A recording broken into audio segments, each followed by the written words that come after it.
Garrick has shown Rom and Lita 153 different wedding dresses from Tellarite Modern to Ryzian Traditional, and they've hated them all. Jake is now an official correspondent for the Starfleet News Service, and Odo has been thinking about asking Major Kira out to dinner, but he's decided against it. Hey, everybody, and welcome to the Seventh Rule with Cirroc Lofton. Hello, hello.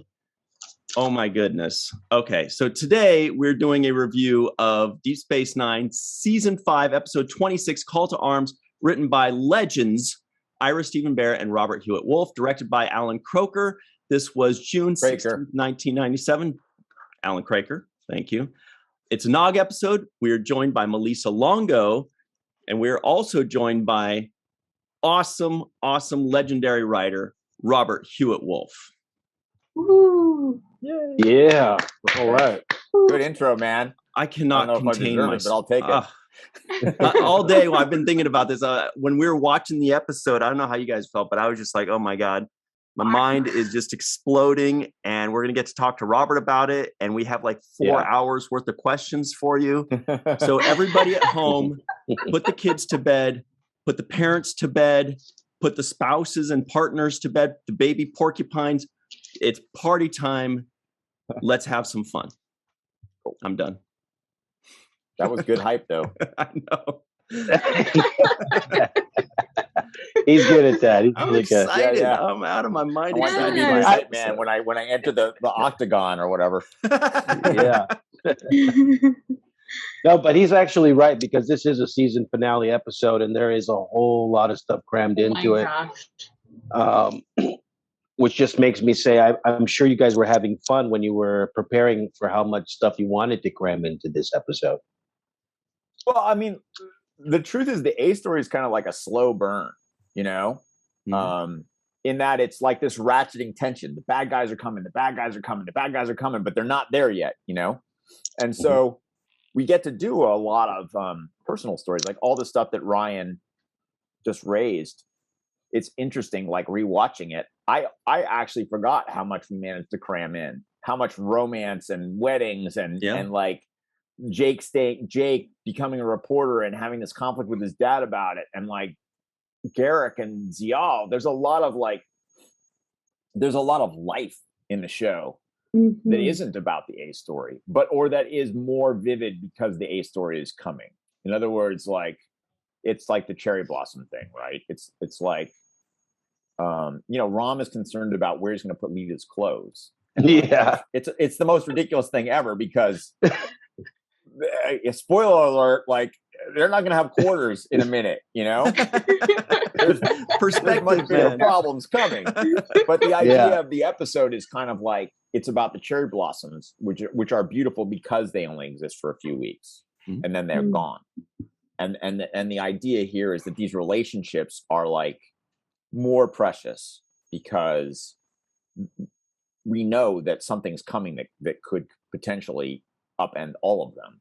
And therefore, this whole idea of people trying to grab these last little bits of life as this impending doom comes at them is basically the idea of the episode. Hey, real quick, too, something that also made me really excited for, because this was kind of the last episode you were in the writer's room for, Robert, but you left us with so many great things. I was super excited for the new character, the new Starfleet character that was introduced, that, is just amazing, right? Did you wait? Oh. Yeah. Did I get that? It's so blurry. Wounded Starfleet officer, dude. There it is. who has like a second of screen time. You can barely see me, right? Yes. So that's me. Yeah. Is that you? Yeah, me being dragged off the station as a wounded Starfleet officer. You can't really. I've got burn scars all down the side of my face. I'm like limping and I'm being helped off. It's in the background of the scene between Dax and Worf. Yeah. Should have lightened that up. Evacuated. Yeah. I mean, the truth is I spent 2 hours in makeup, and I think you have to like search for a frame I'm actually in, which is pretty funny. I mean, I feel like I got the experience of what it's really like to be an extra. It was like, you're there all day long. You're in the shots over and over and over again. Then you watch the final cut and it's like, I'm barely in it. It's not like I got featured the way like Welcome Ira and to everybody acting. got featured in the real finale, right? In What You Leave Behind. Like they get like they're in tuxedos and they get real shots, right? Right. I get dragged off the station. You can barely see me. It's awesome. They wanted me to be a Vulcan, and that would have been another hour in makeup. And I was like, I'm not being effing Vulcan if I have to spend that much time in the makeup chair. I don't have time for that. I'd like to see you signing headshots with that photo right there. At the yeah. Like, what would people pay for a headshot of me as a wounded Starfleet officer? Like $2.50. $2.50. Was that like a parting gift, or was that something where you were like, I've always wanted to be on the set, or was it like Ira saying, no, you know what we're gonna do? It was Ira, Ron, and Renee, I think, mostly, who just said like, you should do this, right? And so they set it up and had me do it, and it was fun. And they also did this really cool thing, which I can't find anymore. I think it's around somewhere. But when I left, there was in the episode, there's like not an ops scene, a briefing room scene, right? Conference room. I can't remember what we called it. Yeah. Where everyone is around the table. And they say like, this is Robert's last episode, and they all held up parentheticals under their faces that said sad. Sweet. It was really, really sweet. It was the whole cast, and it was just like, I wish I don't know where it is. Somebody has that. I have it somewhere on tape, but it's probably like on 3/4 inch tape, or 1 inch tape. It's like 30-year-old VCR at this point. So who knows if he even plays anymore? 25 years old. But that was just super sweet. It was really nice of them to do. What were those last days like for you, knowing that you were leaving and kind of moving on? I mean, it was very, very bittersweet. The decision to leave was very, very difficult. And honestly, I still second guess it sometimes, even today. At the time, I'd been on the show for 5 years, from almost the very beginning, like episode 6 or whatever. And I was just burned out, man. I mean, we wrote 26 episodes a year. We took 1 week off for Christmas, 2 or 3 weeks off for summer. Like, I'd done my honeymoon as a hiatus trip. I was just tired, and also like I had other things going on. I had sold a feature, I had sold a pilot, and it felt like that's what I needed to be focused on. And I just was worried that if I stayed, I wouldn't really have anything. I'd be an empty tank. In retrospect, like I said, maybe I should have stayed, who knows? But at the time, it felt like the right thing. And so I asked Ira if it was okay, and we talked about it a couple times, and he was fine with it. I mean, I think he was not super happy about it, but he understood where I was coming from, and he wasn't going to hold me to a contract. The one thing that the thing I had to do is agree not to go on to another show that year, really, because I technically had a year left on my contract, and so he was like, "I'll let you go, but you can't. Paramount will be really, really upset if you jump onto another show. So like, go do your feature and your pilot, but as long as you don't do another show next year, it's all good." And so yeah, that's what I did. Like I said, to this day, I don't know whether that was the right thing to do. It felt right at the time. It felt like that's what I needed to do for myself. The other issue was that like I'd come in as the staff writer, and I got promoted every year. So I was a producer that year, but everybody above me had been promoted too, right? There was no one under me. I was still the lowest ranking guy on staff. So it doesn't feel like a promotion. Well, look, it felt like a promotion. Don't get me wrong. But the point was, like, I knew that I was never really going to be anyone. I was never really going to get the experience of like running my own show or supervising other writers on Deep Space Nine. That was just never going to happen, because even if I'd stayed till the end and gotten promoted all the way up to like supervising producer or co-EP, right, in season 7, I would have been a co-EP who'd never supervised another writer in my entire life. Mm-hmm. And so I sort of felt like, I needed to try to do that. I needed to try to write on my own, because I was writing mostly with Ira. So I needed to write more things on my own. And like I said, I was just like, do I have anything left to say about these characters? you know, and I wasn't sure I did. I probably did, but I wasn't sure I did. So that's why I Yeah. Yeah, I bet you did. I think you did, because this episode itself is proof of it, because you really touch on all the characters and the relationships that they have. Like, we see moments with Dax and Kira. We see all these relations, even Rom and Nog, you know, hey, Dad, good speech. You know, there were really good moments in this episode where you get to see the personal relationships that I think DS9 is so good at building. I think that that's what we always were aiming for at the end of the day, right? Even in these big action episodes, like what we were always looking for was good scenes between our wonderful characters played by our terrific cast, right? Because we knew that look, that's money. That was money in the bank for us. Every time we could do any scenes like that, a scene between you and Avery, a scene between Aron and Avery, those scenes were always terrific, you know. And there's a great Nog Sisko scene in this episode. It's just like you took the words right out of my mouth, Cadet. That was the scene that I really the end. Oh my God! Like, you know, he gets the big determinative speech in the way, and then like Sisko's like yes, like that, and so. And look, what a generous actor Avery is too, right? There are 100% actors I've worked with subsequently who would have been like, I got to say that kid can't say that, I get to say it, you know. But Avery knew like how powerful that would be, and also like he's just a generous actor. He's just the kind of guy who's like not afraid to let the other characters shine in the scene with him. I mean, part of that I think comes from the confidence of being Avery Brooks and knowing that like. Doesn't matter, you know. His legacy is good. He's still Avery Brooks, you know. He's still Sisko, and like at the end of the day, he's going to get the last shot and the last word, and everything sort of revolves around his character ultimately. But like he just has a tremendous amount of confidence as an actor, and that I think is a lovely thing that let you and Aron and other people who were newer actors really both learn your craft and shine. What do you think? How did you experience that? Because that's how I'm seeing it from the outside. Oh, absolutely.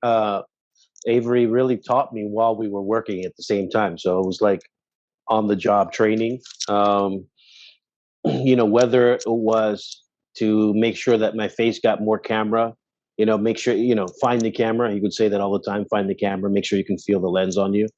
Those were the kind of little, you know, tidbits that he just made me better at. And if I didn't even find the camera, he would grab my face and like tilt me towards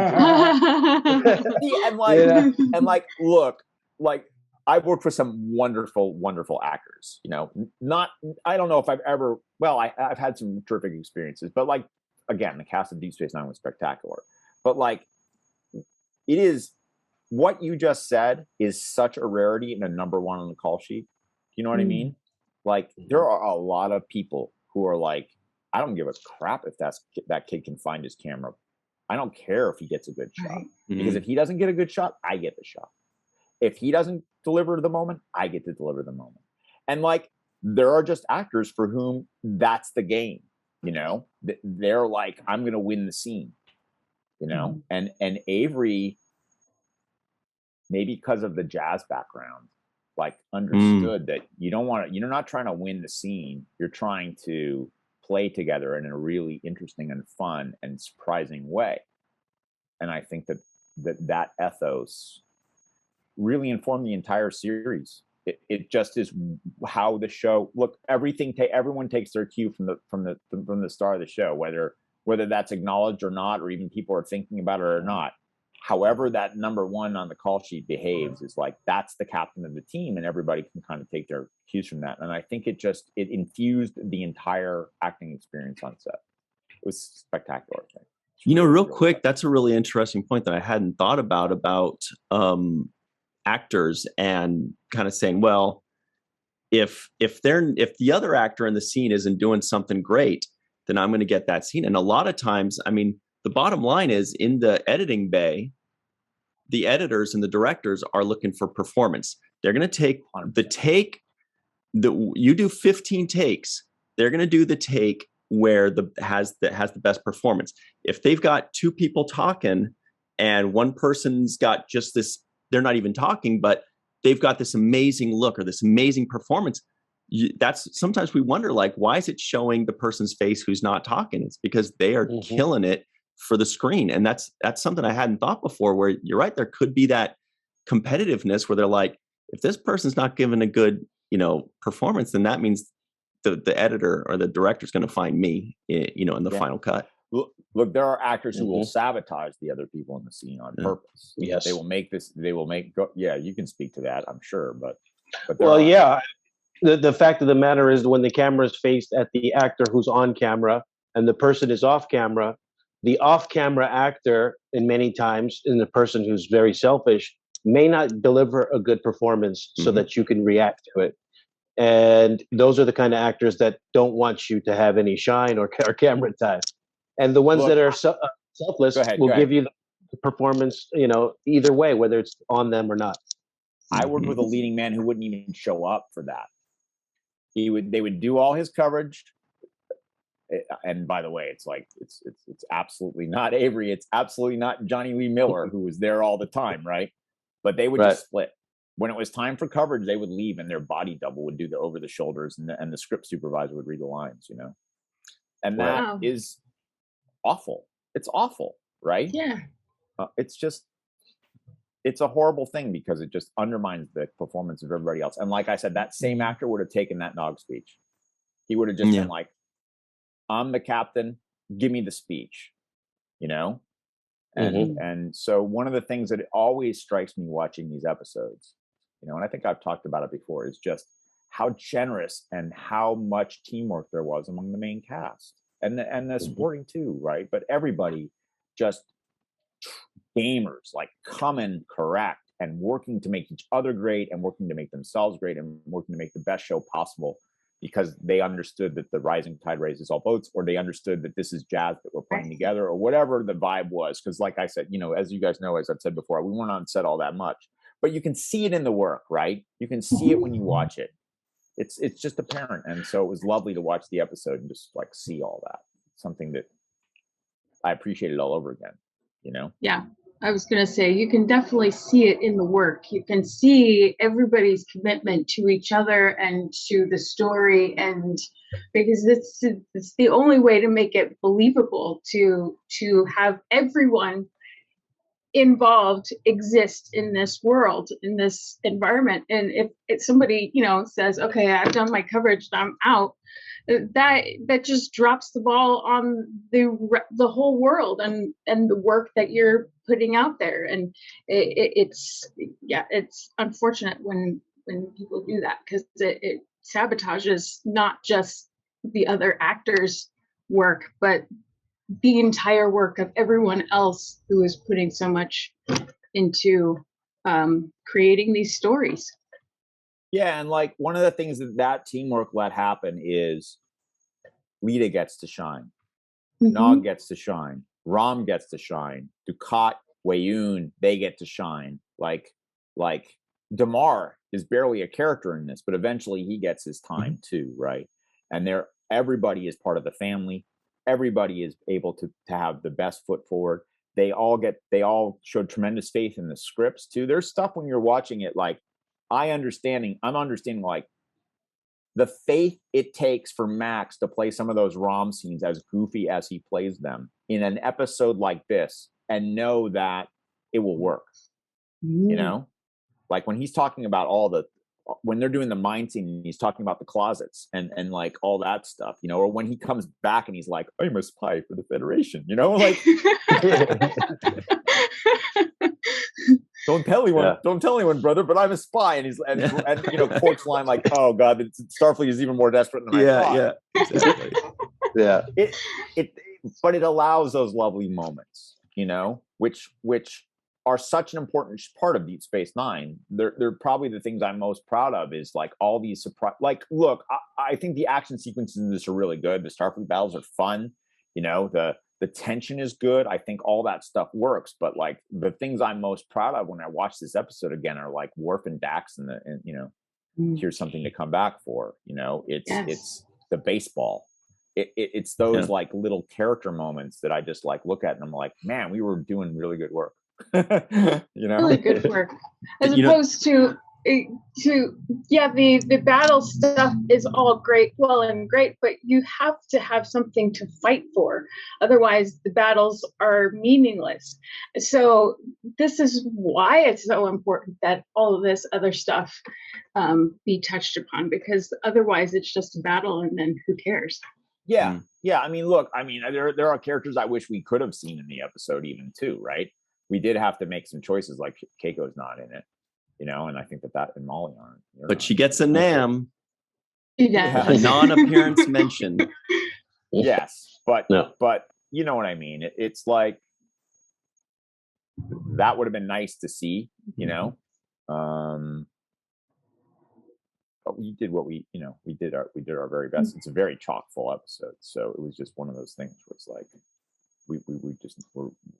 we had to make decisions ultimately. I think there was a scene, and I think we had to cut it for time for her. Like at some point we were writing a scene for her very early on. And I think it just like, I just don't have time. You know, well, you know what I was most impressed with was just the overall writing of this episode. I mean, there were so many moments where I was just like, wow, that's excellent writing. And a lot of times, you know, the episodes, they really stand out for their dialogue. And this episode really stood out even more so for the mapping out that you must have done in order for every character to have a very believable motivation and very believable storyline.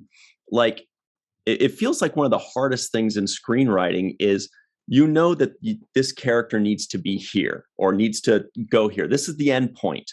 But how do you create something in universe that makes sense to where people go, oh yeah, that works. That makes sense. Like Jake Sisko staying on the station. Okay, well now he's a writer. That works. Major Kira had this brilliant moment where she says, on behalf of the Bajoran, you know, militia or whatever, and she says, welcome to Deep Space Nine. She also says, as a representative for the Bajoran militia, I have to protest this, you know, Captain Sisko or whatever. She has these moments where that, to me, felt the most real out of almost anything. It felt completely accurate and totally real. And sometimes you chance upon those things, and sometimes you guys are just beating yourselves up for 6 weeks trying to figure out, how do I get this to work? Yeah, I mean, it wasn't 6 weeks; it was more like 6 days, because that's just the amount of time. Long days, man. But yeah, like that was a big part of breaking this episode, was finding those moments for everyone. One of the things I want to mention though is like a non-scripted moment, which I can't even remember which scene it is. I think it's in the scene where she says, now that that's done with. But there's a moment where Nana just has this expression on her face where she has this like, I can't even describe her expression. It's just a moment, a silent moment where she just has this amazing reaction. I can't remember what scene it's in, but it just like stood out. Was it the moment when he announces that they're evacuating the station? I think it might be, yeah. Yeah. Because I was like, oh. She has a like look on her face like, okay, this is happening. And like, I'm going to have to deal with this crap. And like, here we go, you know? Mm-hmm. But like, it's both like unhappy, but also strong. It's just, those you can't script. Those moments you know, the actors find and you highlight when you find them in dailies, and it's just beautiful. Like, so for all the planning, like there's still wonderful unexpected moments all the way through the thing that are just delivered by the cast and the crew. You know, there's like the way things are shot. You know, I think it's a really well shot episode. I think Craker did a really nice job directing it. I think the mood of the piece works really, really well. And then, like, you know, those space battles are pretty damn good, you know, especially for the time. I was just noticing when I was rewatching it, maybe it's because I was rewatching it in HD, you know, but like the flames on the ships, those are real fire. That's real fire that they composited in.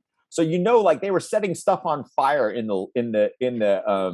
they were setting stuff in fire in some parking lot or some street on Paramount lot. They were literally just like setting all these fires and filming them, right, against black probably, to get those flame elements that are on the Cardassian and Dominion ships as they're in the battle. Like that's not how they do it now. You know what I mean? Like nowadays, it's all fake. But back then, the fires were real. So like, I just was remembering, like, God, these guys used to just go out there and blow stuff up all day long and film it because they needed like explosions and fire, and it was like setting off pyrotechnics and like all this stuff that they used to do to get the elements that they then composited in, and it's both kind of like, oh wow, that's cool, but it also gives it like a feeling of reality that I think is a little different from all the CG stuff in a weird way. Totally. Like your eye knows those flames are real, you know. We've got to take now where they can make anything. We're going to take a quick break, real fast. We're going to come right back on that. I don't know how we're going to be able to talk about all this, but we're going to try to, because this is so much good stuff. Thanks again for joining us, Robert. Everybody at home, stay tuned. We'll be right back in like a second and a half on the seventh rule. Hello, everybody. We are continuing on with one of the greatest episodes ever, with one of the greatest writers ever, Jake Sisko, and also the greatest real-life writer ever, Robert Hewitt Wolfe. Now that was a joke, Ryan. That was a good one. That was good, yeah. Real quick, let's knock out the trivioids. Garrick has shown Rom and Lita 153 different wedding dresses. The Fifth Dominion convoy heads to Cardassia in the last 5 weeks. Chief O'Brien wishes they would just attack and get it over with. Jake is now an official correspondent for the Starfleet News Service. By the way, it was another really smart bit of writing when Jake said he was going to be safe because they wouldn't want to upset the emissary by harming his son. Really intricate writing there, really smart. I thought Quark orders 10,000 rapages of Yamok sauce, which shows that he knows what's up. Captain Sisko likes his Ractigino at 60 degrees Celsius, which Nog brought him. Romulan signed a non-aggression pact with the Dominion. Odo has been thinking about asking Major Kira out to dinner, but he's decided against it. The war with the Klingons have left the Cardassians somewhat jittery, which was a funny line there. And lastly, Rom and Lita have their first fight. Oh, that was a great line too. It was like, hey, we had our first fight. We are married. Yeah, it's fun. Beautiful. Fun bit. And really well, again, Max delivered it. He killed it. So yeah, that's awesome. He does kill. And there's also another moment which I really love. I like the way that you have Weyoun kind of you make him check Dukat when Dukat's saying, "Yeah, we're going to go for Bajor next." And I'm thinking, wow, they're going to go. They're coming for everybody, but you switch it, and you're like, no. Bajor signed a deal with us. We're gonna honor that deal. And that threw me off guard because I'm like, these guys are the bad guys. Bad guys do bad things. But it was like another loop that I thought was well written that made it believable to me because he was kind of checking him like, no, you don't jump until I say jump. Well, I mean, in a way, we're being true to the character of the Dominion when we first came up with them. You know, the whole idea of the Dominion was that they were like the Roman Empire, right? They used the carrot and the stick, and that the Vorta represented the carrot and the Jemadar were the stick. But if you do sign a non-aggression pact with them, if you do align with them, if you do join the Dominion, you're fine. You're gonna everything's good, right? That's the irony of the. I'm sorry, there's some noise in the background from some workers, so I'll just keep muting when I can. But the problem, like, that's the irony of the Dominion in a weird way, which is that if you're in the Dominion, it's good. It's not bad, man. Like, they take care of you. They want a few things, but honestly, it's way better to be in the Dominion than be in the Romulan Star Empire, the Klingon Empire. You know, they're not like. They don't take any pleasure in oppressing you. You know, they're not interested in the skullduggery for skullduggery's sake, like the Romulans. They don't think any day is a good day to die. And so that's part of the deal. Like the Dominion is perfectly happy if you just surrender. You know, they don't need to eat you, and so they honor their treaties. You know, and that makes them in some ways scarier. We thought in that like. You kind of understand that they understand both hard and soft power, and that makes them more sophisticated and more dangerous than other enemies. Because of the temptation to just give up. And we wanted that to be like, you know, that's part of it, right? So like there's a version of what Wayun and Sisko are saying that's true. But of course it's not true, and they both know it, you know. Not only do they make them make their enemy just kind of, or their opponent just want to give up, but they also, for the purposes of storytelling, you now have put the Bajorans in a place where if they have now the onus of having to not, you know, if they're going to break the agreement or not, right? So right, and so they're now a really difficult line to tread, right? Odo has a difficult line to tread going forward. Jake has this plan, but man, is Jake's plan good? Even he's not totally sold on his own plan, which is kind of fun, right? And that was probably what we were trying to set up for season 6, was put all these people in this really sort of difficult positions that they'd have to navigate, you know. That was going to lead me to the obvious question. I'm sorry, which is this obviously to me, and that's why I want you to clarify. Seems like this episode and the one following were written together, like the first episode of the 6th season. Like you would kind of have to know where you're going to go. So my question is, when you're walking away, do you already have pretty much an idea what season 1 episodes, you know, season 6 episode 1 is? I'm going to let you in on a little secret. We never had a clue. Wow. What? Wow. We would write ourselves to these cliffhangers or to these cool moments, you know?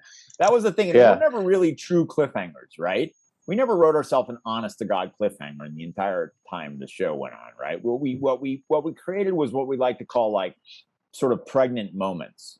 The understanding that we put an egg on the table and we said like, this egg next season will hatch.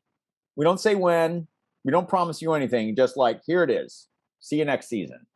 And so that was sort of like this, in some ways, this was the biggest, we put the most eggs on the table ever in this episode, you know? And then I walked away and it wasn't my problem anymore. But we did that every year. We did that every year. We'd finish the season and then we would sit down and we'd start talking about next season. We very rarely combine those into one continuous conversation. If we did true cliffhangers, like in Purgatory Shadow, right? If we'd done like in Purgatory Shadow as a season finale, we would have understood what in Inferno's Light, by Inferno's Light would have been. You know what I mean? If we'd done the Search, you know, part 1 and 2 as a season finale and a season opener, instead of as the first 2 episodes of a season, then we would have had to figure that out as one sort of thing. And that's how we did those. But that's why we only did our 2-parters in a weird way, you know, in isolation, or well, eventually they were doing 10-parters, right? But we didn't ever do a real cliffhanger because we didn't owe a real payoff, you know, and we could start from scratch and do what we thought was best for the season. Wow. That's news to me. Does that allow for spontaneity in the coming season? Yeah, that's exactly what it is. In other words, then the season premiere can be what serves the season best, not what served last season best. Because if you do a cliffhanger in a weird way, like the first episode of the next season is really the end of the first season. It ties up the end of the story, right? And we didn't really feel like that was what we wanted to do. So we wouldn't really do those kind of strict cliffhangers. We would, and like there were times that absolutely we had to, like we totally changed our idea about what we were going to do. Because like, for example, when we wrote Jem'Hadar, we did not think we would go immediately into finding the founders and, you know, realizing Odo was a founder. We thought we would delay that for an entire season. When we finished season 2, we thought that what started season 3 would be like the finale of season 3. And then we were talking to Michael and he's like, nah, it's too good. Odo being a founder is too good. I don't want to hold it. Let's just do it right away. And so induce labor. Okay. Yeah, induce labor. That egg hatches real fast, you know? And if we had done a true cliffhanger, we wouldn't have been able to do it that way. You know, we would have owed something first. And so we didn't ever really want to feel like we owed a story, just that we owed payoffs for setups. That's what we were sort of going for, you know? Yeah. Well, Robert, watching this again this morning, There are few episodes in this 7-season series that really feel like some of the best hours in American science fiction history. Personally, there are a few of those. Way of the Warrior has so many iconic moments and lines and scenes.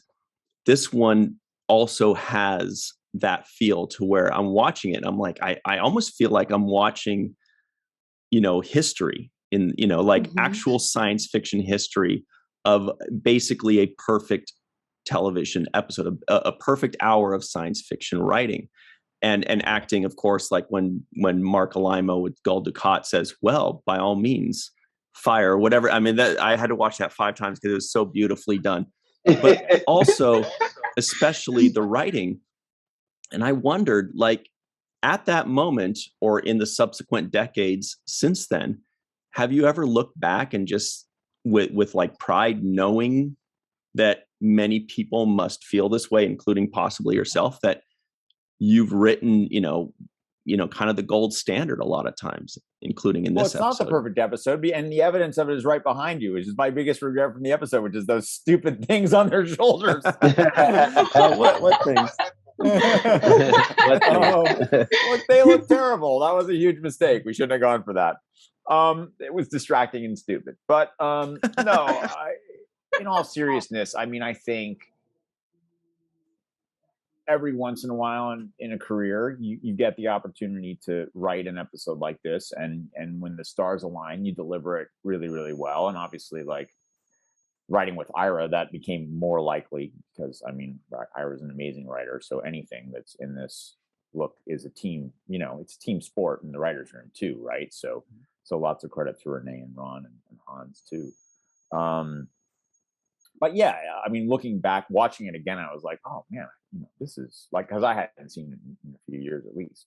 And I was just like, wow, this is a really good episode of television, and I don't take personal ownership of that. Like I take that as a credit to everyone from top to bottom, like cast, crew, director, us, editors, music. There's some really cool music in the episode too, I wanted to point that out. Unbelievable visual effects. Yeah. I honestly forgot to look to see which of our 2 composers did this episode. But it's really, really good. The composing is really, really beautiful. Especially when they are evacuating and Garrick wants to come on. At that moment, that's where I put in all capital letters in my notes. I was like, the music is mind-blowingly good right now. And like better than it needed to be. Like I want to look up who did it, but I'm checking right now. Chataway. It was Jay Chataway. Jay. So like in that sequence, suddenly there's all this beautiful French horn music. You know what I mean? I think it's that sequence. It was one of those sequences where there's all this tension and suddenly the music starts up and then suddenly it goes into this beautiful like French horn stuff. And it's like very, very emotional and like has all this resonance. And a lot of shows, they wouldn't do that. It would just be the drums and the strings and it'd be like driving and kind of staccato and like, oh, danger, danger, danger, danger, danger, danger. But then this like sentiment comes in with the music, And it's just, I was just struck. I was just like, man, that's good work. Wow. Full orchestra, by the way, not synthesizers, Jay conducting 100 people on some soundstage at Paramount to make that music. Right. And they don't do that very much. They don't do that very much anymore either, man. It's like real flames. They don't do real musicians either. Anyway, so just yes, I would acknowledge that this is probably one of the best episodes of this series. It's probably in the top 10. It's probably in the top 50, in my opinion, episodes of science fiction that have been on TV. Maybe top 100, whatever. It's up there. But like personally, like I feel like only I feel like part of it, not like me and Ira did this. You know what I mean? I just feel like 150 hardworking people did this, 150 professionals at the top of their game, maybe more, probably more, right? More like 250 maybe. And that's special to me. That in some ways makes it more special, because it is such a coming together of so many amazing people doing such amazing work. Yeah, there was a moment when I was watching this episode, and it actually just came across my mind. Like, I'm saying to myself, this is Star Trek. Like, this is what Star Trek's about. Yes. Like, it was the barometer or something just rang in my head. Like, wow, this is Star Trek. I'm watching authentic, top shelf Star Trek. And I mean, it had everything from the captain giving a speech at the end when, you know, he's telling everybody we're about to evacuate. It had those moments. It had those smaller moments where everybody's having these little conversations. One of which I liked was Garrick talking about himself. Imagine a guy who did this. What a story. What a story. And then he leaves, which is even better. Like, he's like, nope, can't stay here. Garrick out. Yeah. Smoke bomb. Yeah. And so I just was really taken aback by it, and I just love the way you have all of the characters that were not main characters that you brought in on, you know, these side characters that have such integral parts, these reoccurring characters that are like basically the linchpin to why it matters, you know, from Lita to Garrick to everybody who's in there, that you just make it feel like this sense of community, and I really like the way that was executed. I mean, that was Michael's premise in the very beginning, in a weird way, was that this was like a Western town, you know, and Sisko was the new commander of the cavalry that was supposed to take care of this place, you know, and so the sense of community was something that, like, even from the pilot, you can see it, right? It's the whole like leaning on Quark to make him arresting Nog, and then leaning on Quark and like dealing with Kira. It's the station has a life of its own that's beyond Sisko and beyond the Starfleet people, and it's beyond their control. It's not beyond their influence, but it's beyond their control, and ultimately, but it's their responsibility, right? They are the ones who are supposed to be here, and we're breaking it in this. We're breaking the contract, right? The whole episode is basically about the Federation leaving, and these people are now going to be on their own under this horrible occupation, potentially. And so I think that, again, the reason we leaned into the community elements is because that's what's at risk. And what is lost, at least temporarily, is Sisko at the head of that table. You know, the cavalry left, and now the village is occupied, and now they got to deal with that. You know, I think it was a really big part of what we were kind of aiming for. Another moment that I like, sorry to interrupt you, but it was the moment where Sisko's on the bridge and he just gets off the phone with the Federation, and they basically, he has some information that he can't tell them, right? They're like, so what are their plans? He's like, I can't tell you what their plans are. And Kira says something to the effect of, I can't see what would be more important than coming over here and, you know, backing us up. And Worf gives one of the great lines, which, you know, it does. What difference does that make? We have our orders, or something like, what are our orders? Yeah. And I love that line. It was like, hey, look, we can't sit here and wonder about what, you know, things that we can't control. What do we have to do right now? That's so Worf. That was another. It's ours is not to reason why, ours is but to do or die, right? It's Kipling, I think. Right. It's like, that's Worf's attitude in a nutshell. And the great thing about Kira is, like, you know, no matter what you do, no matter how far Kira goes, at the end of the day, like, she was a freedom fighter. She made her own fate. You know, she didn't work in like this kind of like big, mysterious organization that's giving orders. You know, she was just her and Shakar blowing stuff up, right? Yeah. So she still has that in her, right? At the end of the day, like, as much as she's a major and she's wearing a uniform, she's not really a soldier. But Worf is the soldieriest soldier, you know, the most soldier. You know? Yes. Him and Sisko, right? Like Sisko too, but Worf sort of embodies that, like, stoic, like, I have an order. It may not make sense to me, but it's not my job to have the orders make sense. It's my job to carry out the orders, you know? I was talking earlier before we started that my dad was a career Army officer, and he was actually Green Beret in Vietnam. And the Green Beret have a saying when things are looking bleak and they get terrible orders, and that saying is another chance to excel. My dad used to say that all the time. Like, and that's kind of where Worf is coming from. Like, it's like the Federation is not going to give us any more ships. They're not going to tell us why. They're leaving us on our own. It's another chance to excel. Like, that's what Worf is going to do, And so in that, I was a little bit channeling my dad. That was kind of a little homage to how my father would have acted in that situation. So, it also leads into what you did towards the end of the episode was when Captain Sisko makes the announcement that a coalition of Klingon and Federation ships knocked out the shipyards, Dominion shipyards or whatever exactly it was, and that was another little moment that was just almost a side mention, but it's so important when writing a really good episode. You gave them a little win. You gave them a little win, a little hope, a little like not all is lost. Like, we still have a plan in motion. We still have some hope. We're still working towards something. Right. This was all Starfleet's plan all along, and Sisko's plan by extension was to sacrifice the station, for the greater good and for the greater plan. And to not fight some crazy battle that they weren't ready for, but to fight the battles they did want to fight. And that, the truth is, as writers, we just didn't want any help to show up.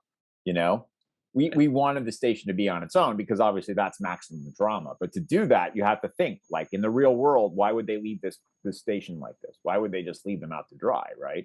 And the truth is, there are situations like that in the real world where you just go like, I can lose that station, And if I let that station get captured, in the meantime, I can go do like 2 other things that are going to be really impactful. And then eventually, when I want the station back, I'll take the station back. There's a chess match. It's a chess match. And it's Sun Tzu too. Like, one of the things about Sun Tzu is never take the fortified positions, That don't matter. Like, go around them, go do your other objectives. Like, they're stuck there, a fort, totally. A fort can't move. And so, there's a strategy to like real warfare of like avoiding those kind of things, avoiding sieges like that, And so Starfleet sort of decides that that's a resource that they don't need, or that's not worth the blood. And that sucks for Kira. It sucks for Odo. It sucks for Quark, for Rom, it sucks for Jake because he decides to stay behind. But it's cool and it felt real. But ultimately, we were just justifying leaving our people on their own. So a lot of times it comes from a story imperative, and then you have to sort of like think through, like, what are the real world implications? If this were really happening in the real world, why would it be happening? And then you go from there. There's a line in this episode where Sisko says, "These are the times that try men's souls," and he says, "Someone once said," but I had to look it up. It's a Thomas Paine quote, and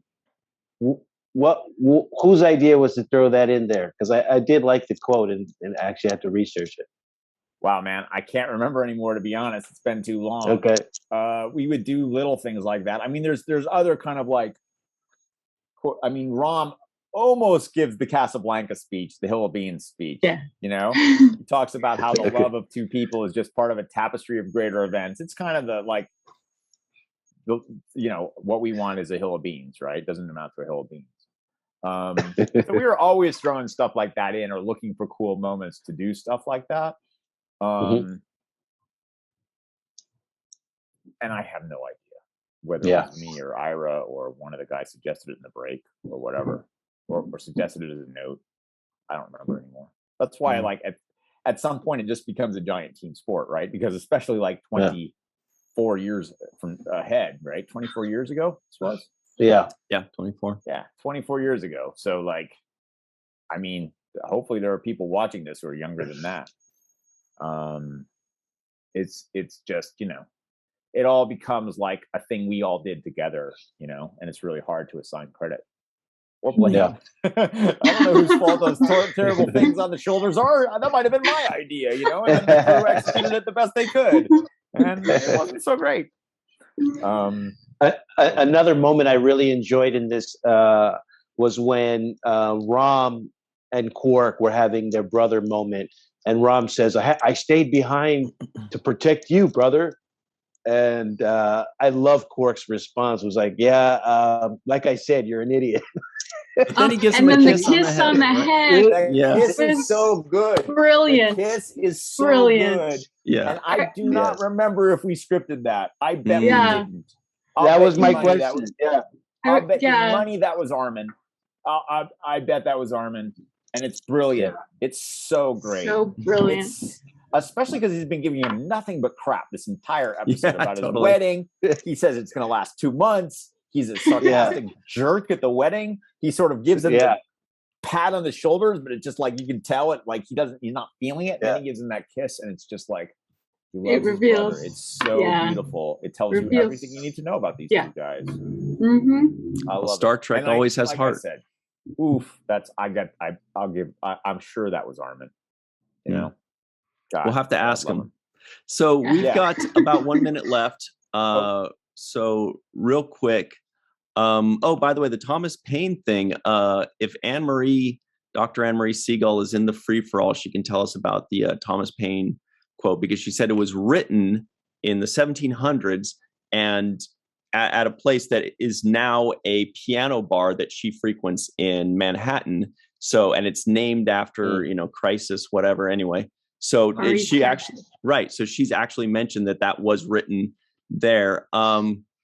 So, Robert, this is kind of extremely bittersweet for me and for us, I think, because it's kind of the end of an era where, you wrote 5 seasons, you've joined us, several times, and we've really, really, really loved having you, and I just want to thank you for, giving us the time of day and, and really giving us so much good stuff, really great insights. You laughed at our dumb jokes. You gave us plenty of things to laugh about and think about. I feel like I'm a smarter person for having listened to your insights.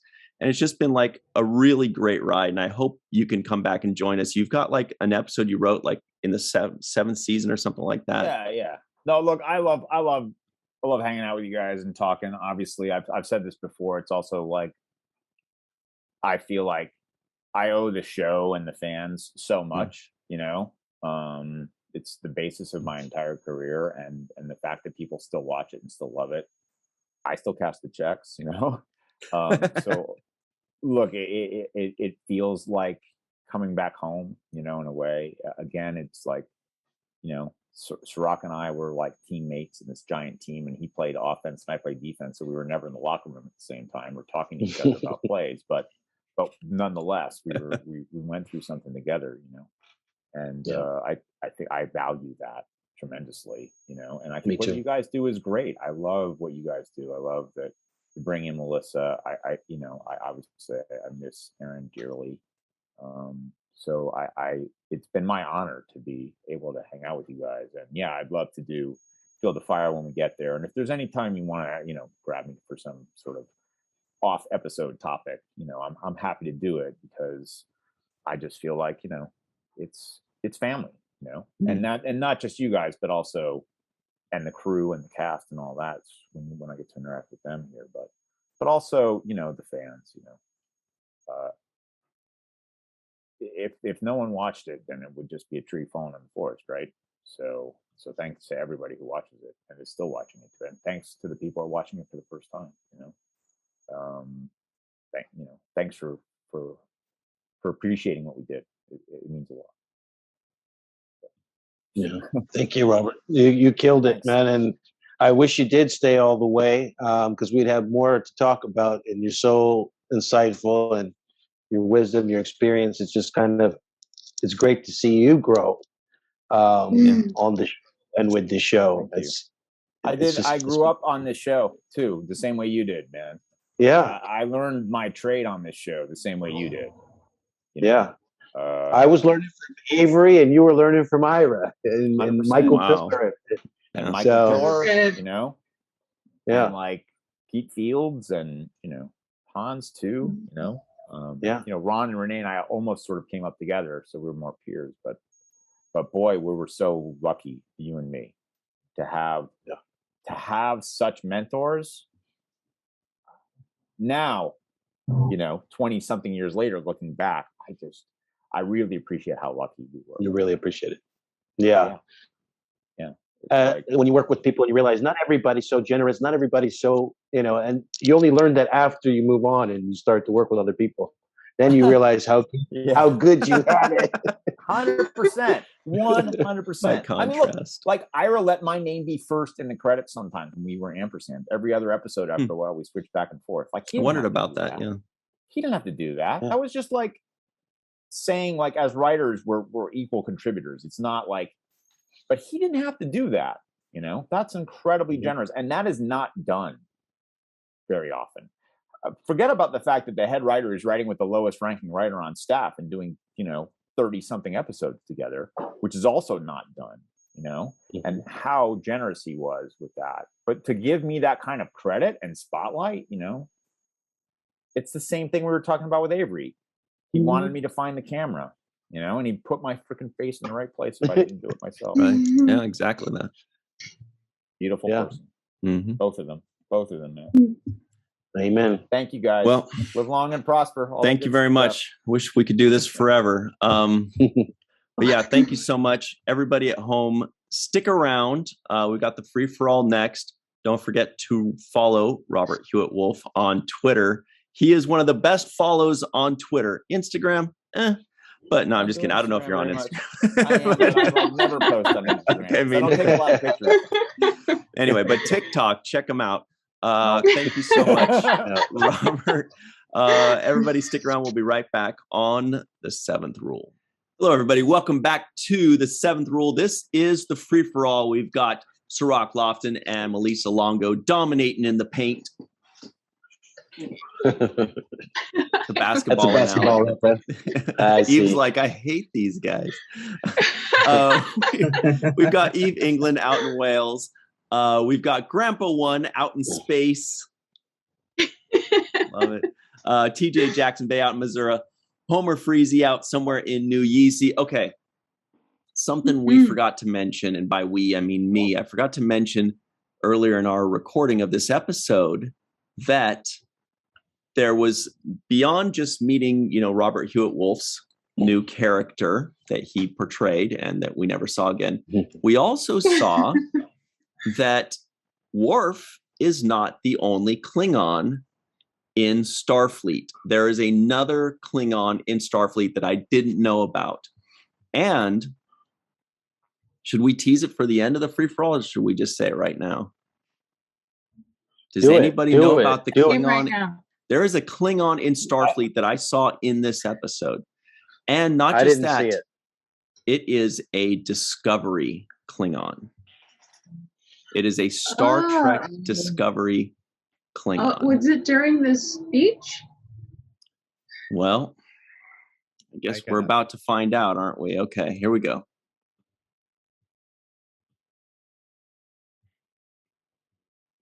Can you see it? I don't know. Oh, wow. That's a Star Trek Discovery. Right? That's a Discovery Klingon? I mean... Well, that's what it looks like. It looks like a Klingon from Discovery, but it's obviously a different alien. I think it's just a Discovery Klingon that was doing, like, time warp stuff. And time crystals. Oh, that's deep. That it all comes together. Now the Klingons are the keepers of the time crystals, so they're the masters of time travel. Now all the Trekkie fights and all the Facebook groups can come to an end. Anyway, well, let's talk about this episode. My goodness, so much good stuff. I have to agree with Robert that the outfits that the Cardassian and the Border are wearing in this fight scene, it's kind of ridiculous them having this... what does it look like? The Borg? Are they? Oh, yeah. Where did they get this idea from? Oh, but wasn't it established in an earlier episode when they were fighting over at the Jem'Hadar ship? Yeah, there's no windows or view screens. That's the only way right. you can see outside. Right. Okay. because they don't want they don't want the Jem'Hadar to be able to know what's going on around them. So I think it's a way of the management of the ship controlling everything. Yeah. I think they're really cool. Oh, no windows. Yeah, I thought it was cool too. I love it. too. I was very hurt when Robert said, "Oh, that thing's ugly." I was like, "Oh, I thought it was cool." Like, that's pretty cool. Yeah, I thought it was fun Star Trek. I thought it was a distraction. Kind of was a distraction for me. Definitely a distraction. Yeah, I'm waiting for lasers to come out of it or something. That would be cool. I had no idea. Double duty. Something. By the way, everybody at home, Eve's got a sore throat, so send your well wishes her way. Of course, by the time this thing airs, she'll probably be all better. But that's why she's a little raspy. She just got a sore throat. But she's being a trooper for us, like only people in Wales can be. So thank you for joining in, Eve. What do you guys think of this episode? One of the best. Yeah. That's it, Tim. You messaged us saying, I can't wait for this episode. It's one of the best ever. And then you said it's one of the best. And I'm like, all right, here it comes. And you're like, that's it. I actually took notes on this. One of the first things, I consider this the seminal episode for the 6th and 7th season. It really sets up Deep Space Nine perfectly. And, one of the first scenes that really I liked and kind of hit home is when O'Brien says, "I wish they'd just attack and get it over." Because have you ever been there before? Yes. Then the other one was I had to laugh. The Nog suck up to Sisko. Here's your coffee at exactly 60 degrees Celsius, just like you like it. I'm like, dude. And the other thing I remember is something in the military we call River City, which stands for reduced communications. So before an op or even after an op, a base will go into River City, and that's similar to what Odo did when he said, "Okay, we're cutting communication with the outside world." And so that was very realistic. And then I mentioned earlier, before we got taping, the ripoff of Casablanca at the end. I got a big kick out of that. It was a great episode, like I said, for setting up probably the two best seasons of this series, 6 and 7.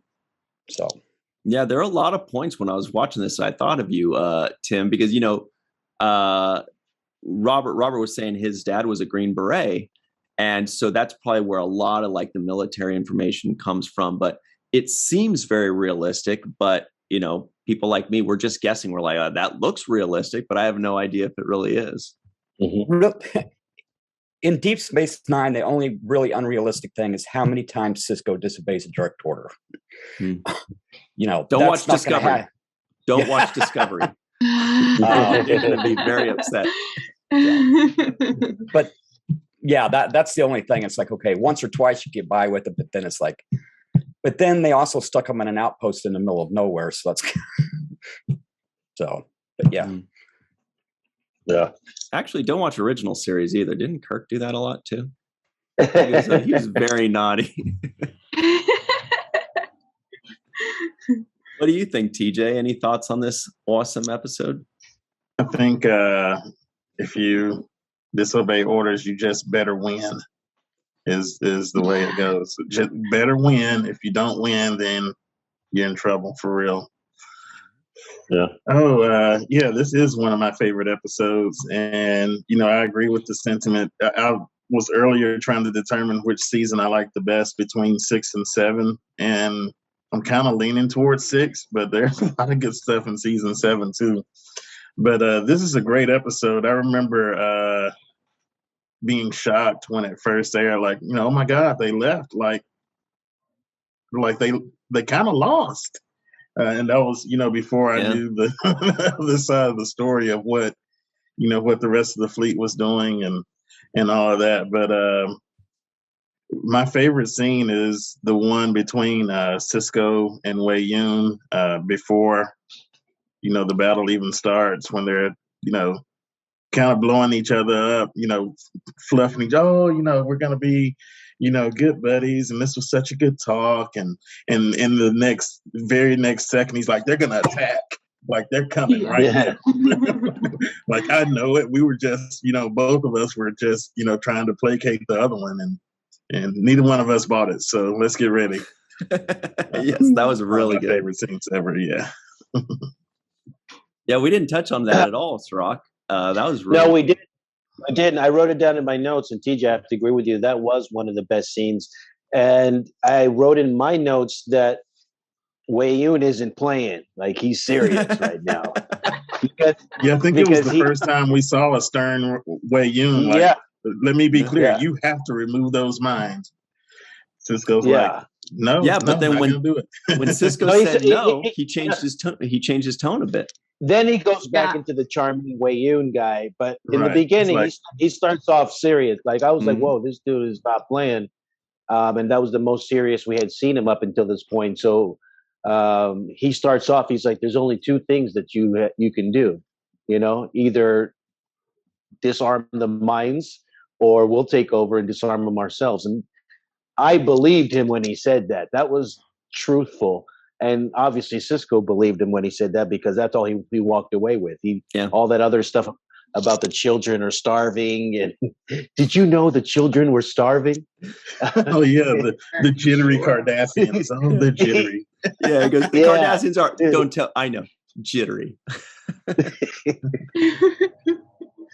Yeah, so I did believe Wei Yun right off the top when he was like, you have two choices. Like, he gave him an ultimatum at that moment. And then he realized that taking that line wasn't the best way to go, because it would kind of give away his hand that he's about to do something about it. So he had to kind of do some politicking and try to smooth things over with Sisko, with the schmoozing and charm. But he made it clear that he was about to do something about it. Yeah, that was really cool. That was a really good scene. And it shows how savvy Sisko is too. When he walked away, I'd forgotten about that till I watched it again. When he walked away, he's like, don't worry about it. Trust me. That was all bullshit. We know that this is what, we both know that we were bullshitting each other, and we need to get prepared here. It's really smart. And, speaking to Tim's point about things being realistic and, about reducing your signals and, going into this, you call River City, I think you said. Mm-hmm. But, as we watch what the current events in the world today, and we see similar posturing happening, like in the South China Sea area over Taiwan and all of this stuff that's happening. So you're seeing almost the exact same thing play out, where people are increasing their forces in certain areas. You have these agreements, and you have these treaties, and and you have all of this stuff, and the politics of conversation, where one guy says, hey, you can't do that, and the other guy says, we're going to do whatever we want to do. And so there's a whole bunch of this kind of actual stuff playing out today in the headlines. And so it just seems very realistic to me. Oof. That cuts deep right there. Yeah, I hadn't thought of that. Do you have anything to add to that, Tim? You were nodding vehemently.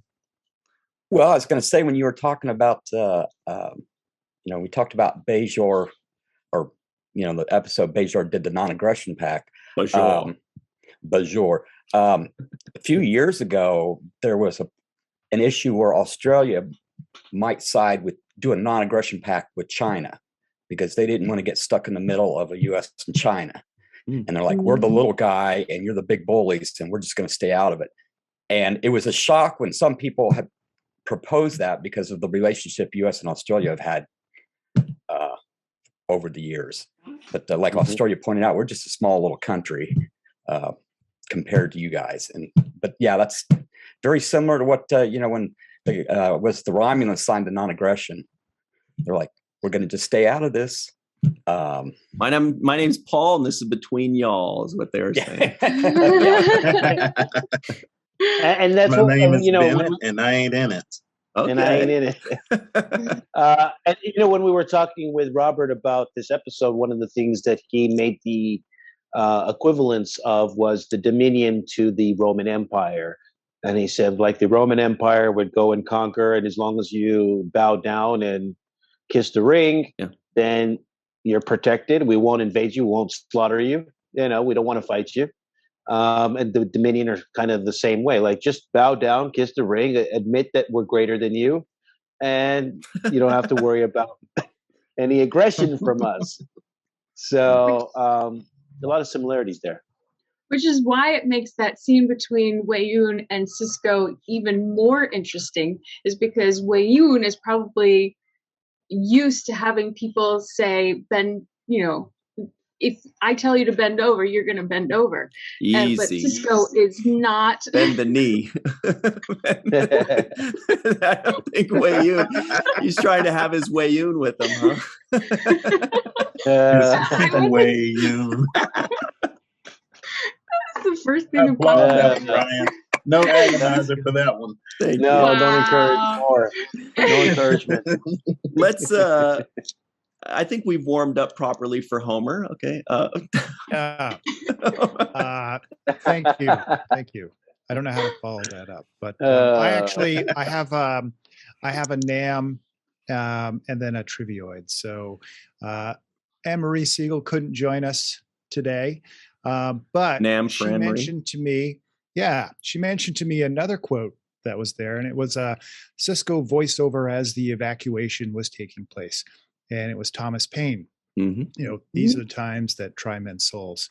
And the tie-in with Anne-Marie is that Marie's Crisis, which is a place on 59 Grove Street, she loves, its name is from Thomas Paine's work to do with the American Revolution, that helped to fuel the American Revolution. And it's also 59 Grove Street is where he lived when he was creating that as well. So that's the tie-in. Again, shout out to Anne-Marie. Awesome. All right. I'm glad you remembered those details because I could not. Oh, she told you too? And she's told that that's her favorite.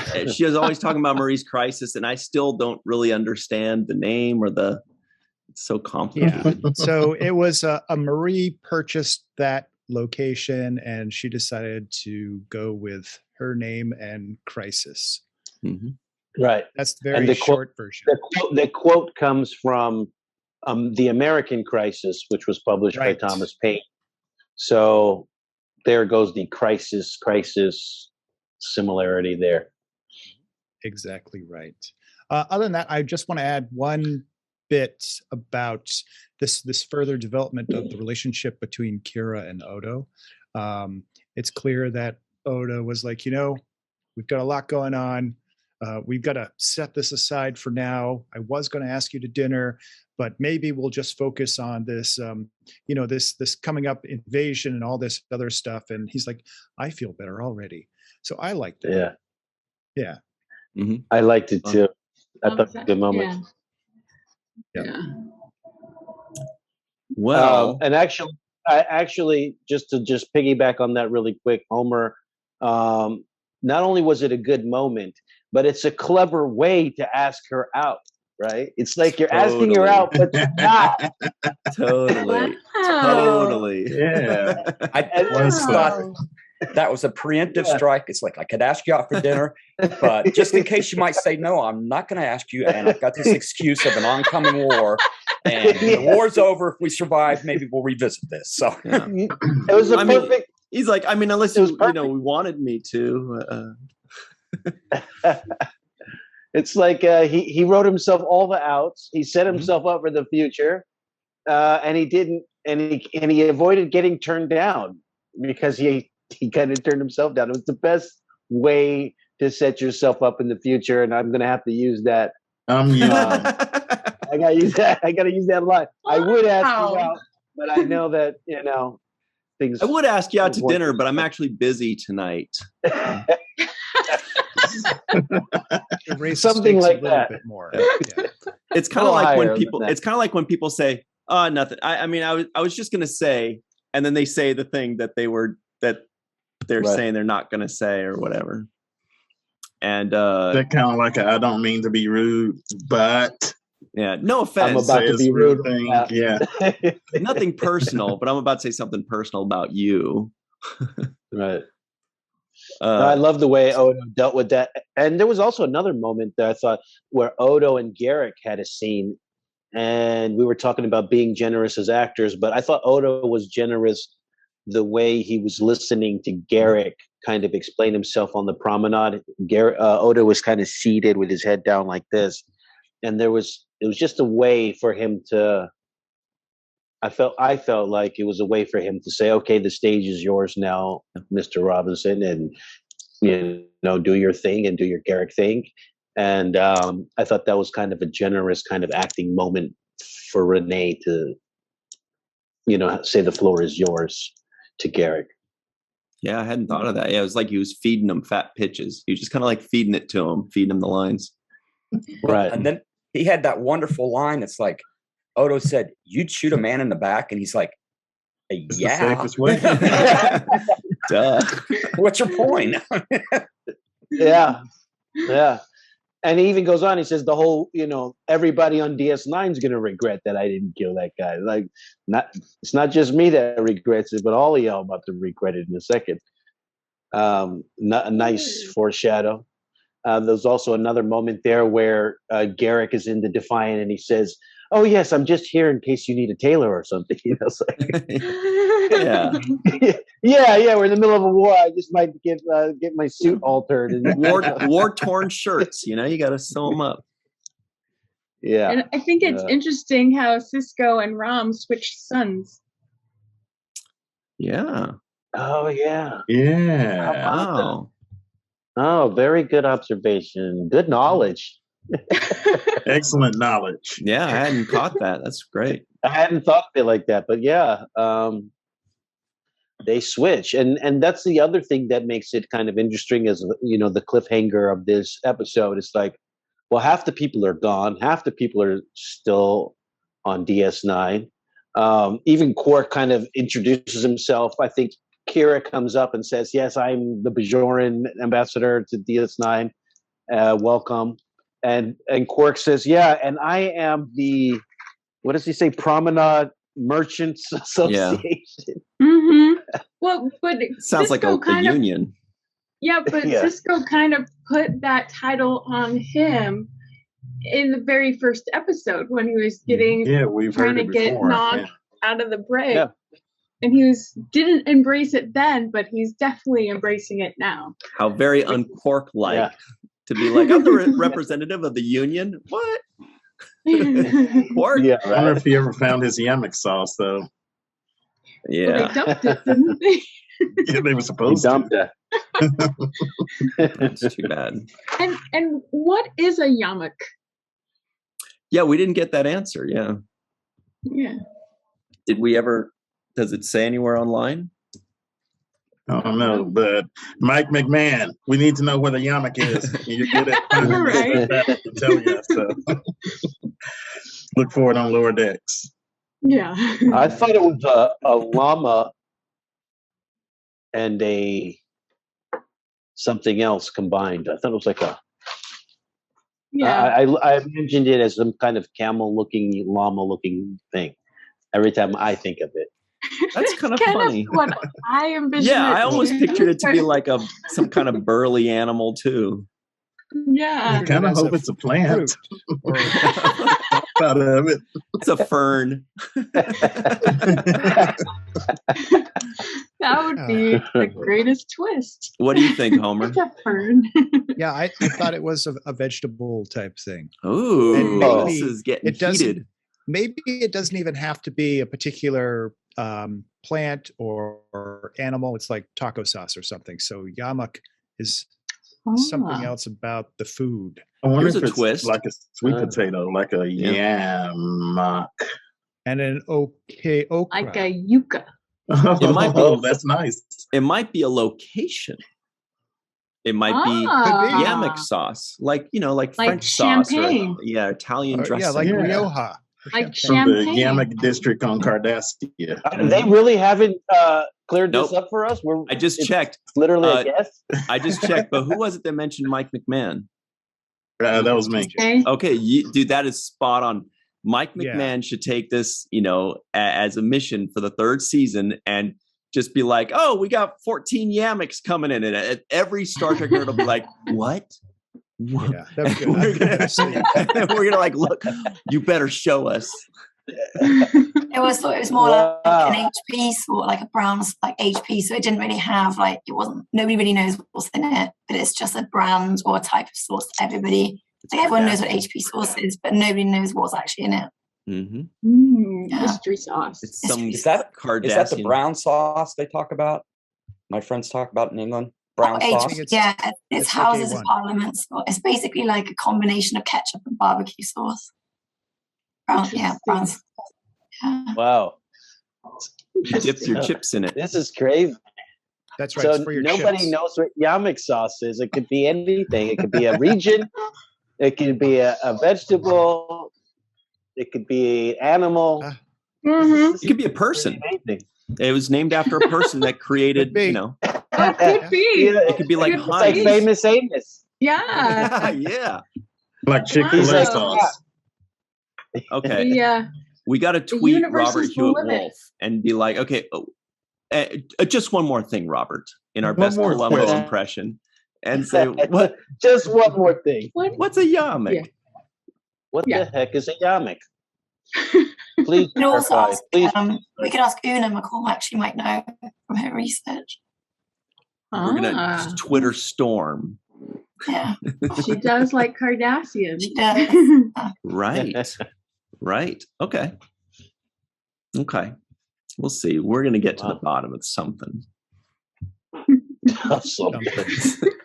I don't know what. Could be the bottom of the barrel. Anyway, I guess that's about it for us today. But thank you so much, Homer, who's wearing an awesome Sci-Fi Sisters shirt, by the way, from Vegas 2021. Awesome. Tim Baum, out somewhere in space, Grandpa One. Eve England, for being such a trooper. Thank you so much for joining in. I can't tell what shirt that is, but it looks like it's just a chillin' shirt. Defiant. Oh, Defiant. Defiant. Nice. Yeah. I like that one. And a bracelet. From Walking Art, made by Melissa. And TJ, thanks so much for driving home at the speed of light to join in with us. And getting there safely. Yes. Yeah. Thank you. We'd feel horrible. and by the way, Homer, way to go with making a Nam out of Anne Marie. I thought that was clever in itself. Was that a Nam Marie? Okay.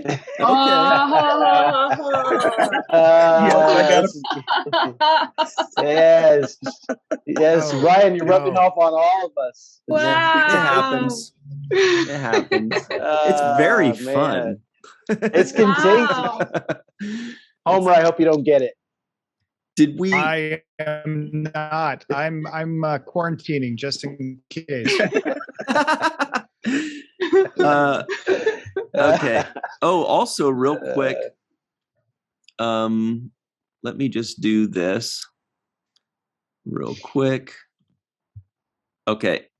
Homer's quarantining. Oh, I didn't know you could move people. He looked so lonely up there.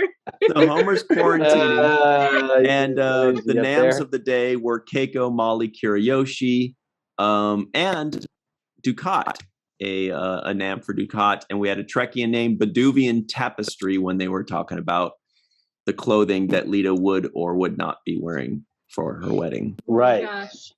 Yeah, the picture of there was another one, Baduvian Tapestry, yeah. Anyway, so I guess that's about it. Oh, and Cirroc guessed the IMDb score. I did not guess that. Get away from me. Everybody that's listening in has no idea. I would say this was a great episode. This is like an 8.7 to me. Oh, yeah. 8.7. We got it. We got you. Jake Sisko guesses the IMDb score. I'm guessing 8788. It's like top. Any other guesses for anybody that doesn't know? Oh, I know, but I already looked. 7-8. 15. 15. It's a 9.1. Wow.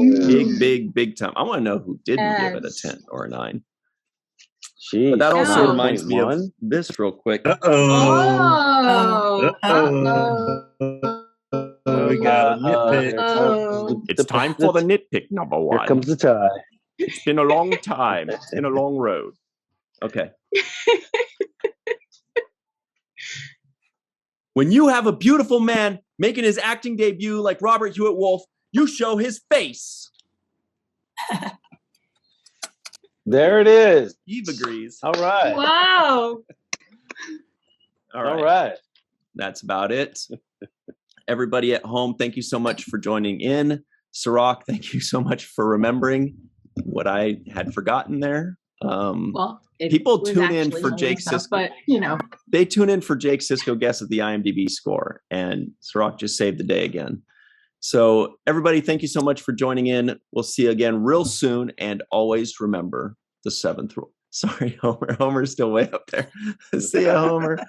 No problem. Stuff at him. That's fine. Hey, Melissa saved the day too. She brought it up. I was the one who brought it up. Oh, it was Melissa? Yeah. I'm sorry. I'm glad we're still recording. Thank you, Melissa. Yeah, give out the credit properly. I'll just cut it out of the edit.